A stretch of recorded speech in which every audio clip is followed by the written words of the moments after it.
그러나 주의 날이 도적같이 오리니 그날에는 하늘이 큰 소리로 떠나가고 재질이 뜨거운 불에 풀어지고 땅과 그 중에 있는 모든 일이 드러나리로다.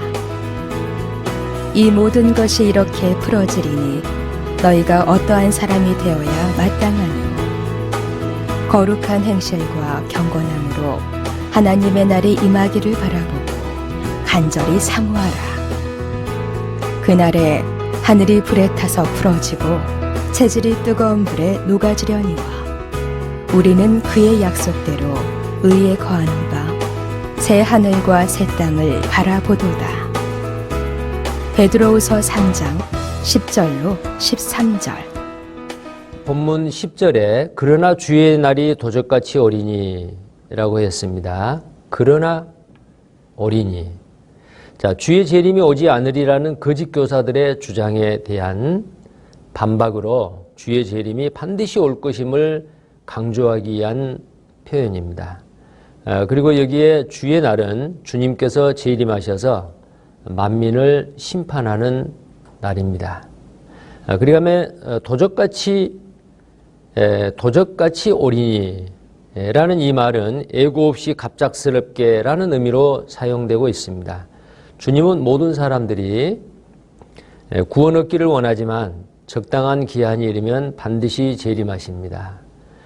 그런데 어떤 사람도 이 시기를 알지 못합니다. 그래서 예수님께서는 비유를 가르치면서 당시의 재림을 도둑이 주인 몰래 오는 것과 같다고 교훈하셨습니다. 마태복음 24장 43절에 너희가 알지 못함이니라.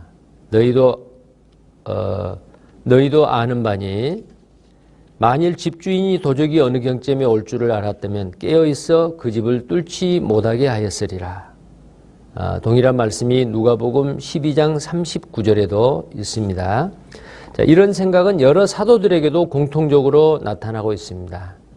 데살로니가 전서 5장 2절에도 사도 바울은 주의 날이 밤에 도적같이 이룰 줄을 너희 자신이 자세히 알미라. 그리고 사도 요한도 주님의 계시를 받고 요한계시록 3장 3절에 그러므로 내가 어떻게 받았으며 어떻게 들었는지 생각하고 지키어 회개하라. 만일 일깨지 아니하면 내가 도적같이 이르리니 어느 시에 내게 임하는지 내가 알지 못하리라. 그리고 요한계시록 16장 15절에도 보라 내가 도적같이 오리니 라고 말씀하고 있습니다. 이처럼 주의 재림은 갑작스러운 사건이기 때문에 우리는 더욱 깨어서 신앙의 준비를 철저하게 해야 주님을 기쁨으로 맞이할 수 있을 것입니다. 10절에 또 보겠습니다. 하늘이 큰 소리로 떠나가고 체질이 뜨거운 불에 풀어지고 땅과 그 중에 있는 모든 일이 드러나리로다. 이 말씀은 주님의 재림과 함께 세상 끝날에 일어날 일련의 대폭발적인 사건들 중에 하나로서 하나님의 백보자 심판과 새하늘과 새 땅이 도래하기 이전에 일어날 이 세상의 땅과 하늘의 붕괴에 대한 묘사입니다. 여기 큰 소리는 천둥, 불꽃, 화살과 같이 빠른 물체가 지나갈 때 들리는 소리로 하늘은 심판의 날에 순식간에 파괴될 것을 예언하는 말입니다. 그 다음에 체질이 뜨거운 불에 풀어지고 라고 했는데요. 체질은 열, 줄 또는 요소, 원리, 기초라는 뜻으로서 질서정연한 천체로 보는 분이 많습니다. 대표적인 분이 어거스틴입니다. 그러므로 이 표현은 우주에 대변동이 있을 것을 말한 것입니다.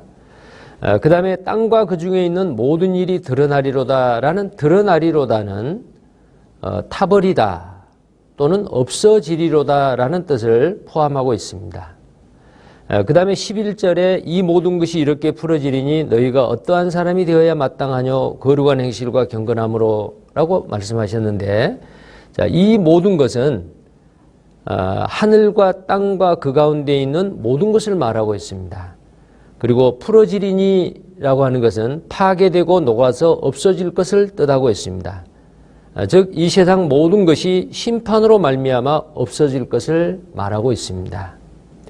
그 다음에 너희가 어떠한 사람이 되어야 마땅하뇨?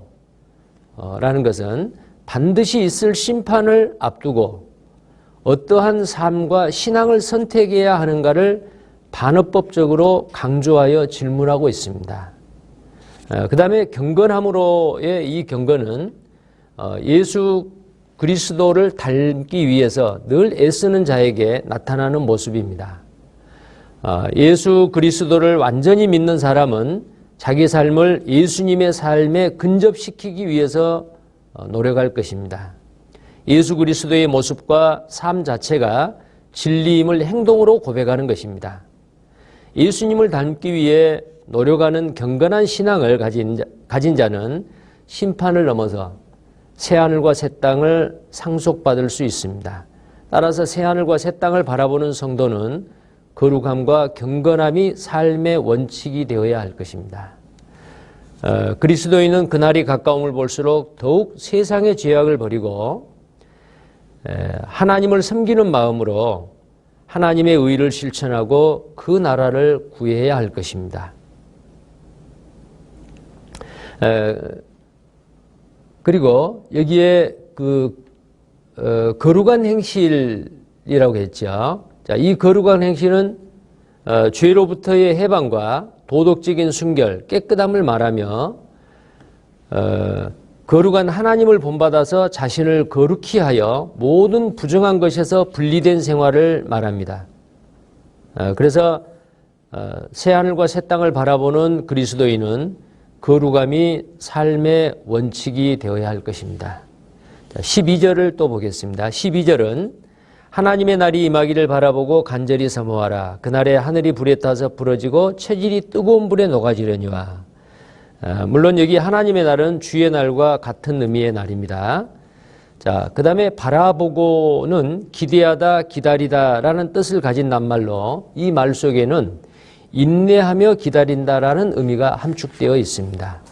그 다음에 간절히 사모하라라는 사모하다는 재촉하다라는 뜻을 가지고 있고, 따라서 본구절은 하나님의 날을 인내함으로 기다리되 빨리 임하도록 기도하라는 의미입니다. 그 다음에 그날에 녹아지려니와 그랬습니다. 10절과 동일한 내용입니다. 앞으로 일어날 무서운 심판을 다시 반복함으로써 경종을 울림과 동시에 그 무서운 심판과 영광된 하늘나라를 비교시킴으로써 하늘나라를 간절히 사모하도록 유도하고 있는 표현입니다. 그 다음에 13절을 보시면 우리는 그의 약속대로 의에 거하는 바 새하늘과 새 땅을 바라보도다. 13절에서는 거짓 교사들이 아무리 기롱한다 할지라도 주는 반드시 다시 오실 것이며 또한 하늘과 땅의 모든 것이 다 사라질지라도 그리스도인들에게는 새하늘과 새 땅이 약속되어 있다는 것입니다. 물론 여기 이 약속은 새하늘과 새 땅을 주시겠다는 약속입니다. 그리고 의에 거하는 바, 이 뜻은 하나님의 속성이요. 이 의라는 것은 하나님의 속성이요. 새하늘과 새 땅의 존재 원리입니다.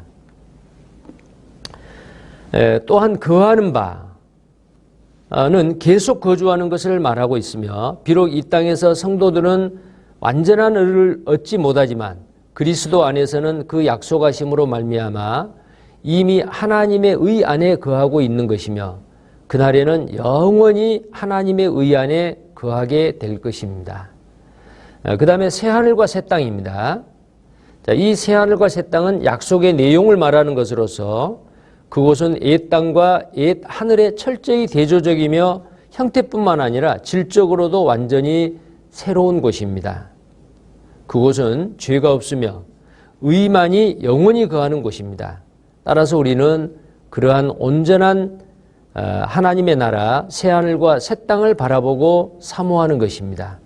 자, 이 새하늘과 새 땅은 이사야 65장 17절과 66장 22절에 근거하고 있습니다.